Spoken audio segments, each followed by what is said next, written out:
Hello everyone, I'm Justin, and for today's video, we're doing a reset.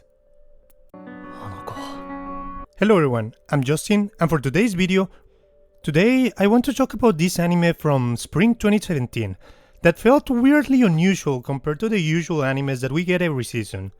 While this anime is based on a light novel, the story felt more like a full-on novel, giving us a comprehensive story that was intertwined between arcs, with complex characters, plot twists, unnecessarily difficult explanations, and of course, a romance triangle.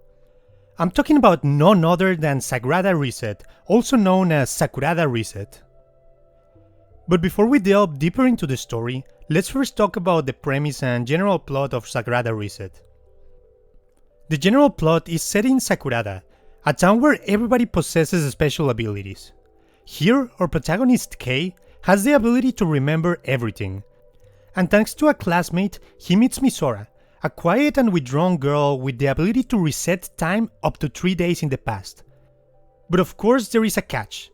As everything is reset, even everyone's memories. She can't remember what happened, so time goes by and events repeat themselves. But of course, there is one exception to this. In fact, there is a lot of exceptions, but let's not talk about that.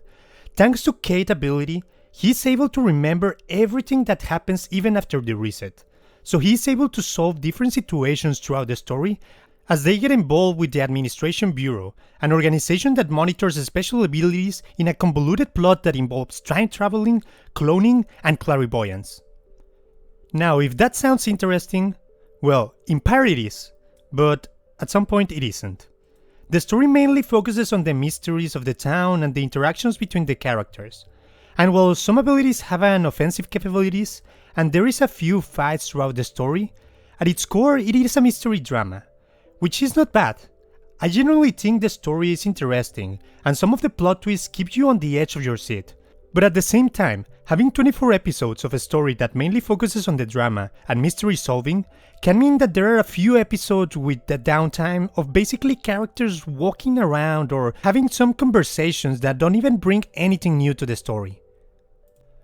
There is also this situation in which the anime decided to start with the third arc of the story, as it focuses on how Kei met Misora and why they decided to work together.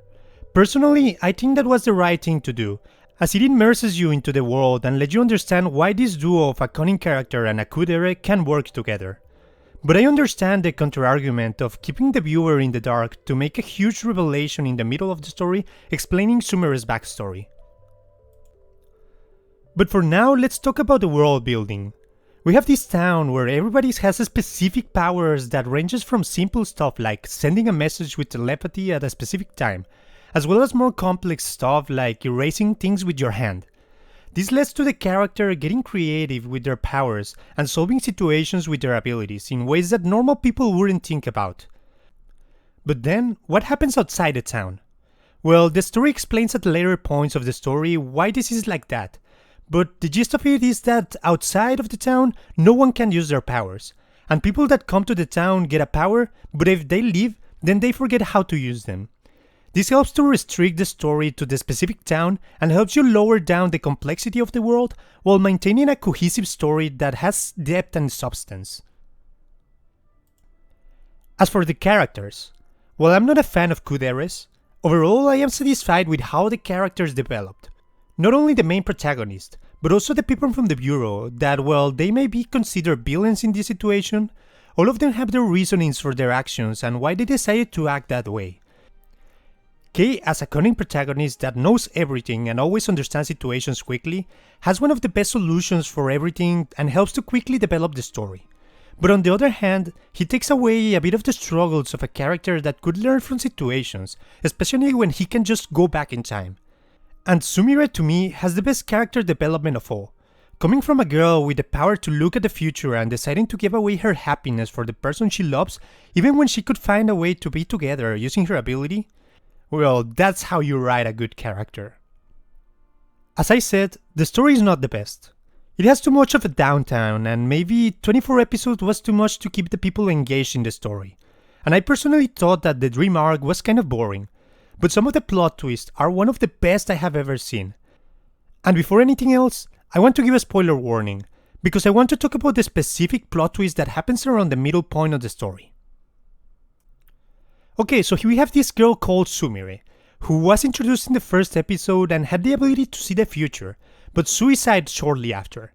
Later on, thanks to the help of some powers that had the ability to recreate a world with a picture and another ability, they bring her back.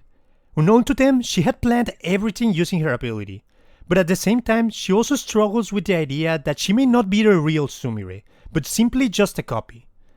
Add to that, the original Sumire sent a message to the future using someone else's ability, so that if she were to receive the message, that would mean that she is indeed the real one and not a copy.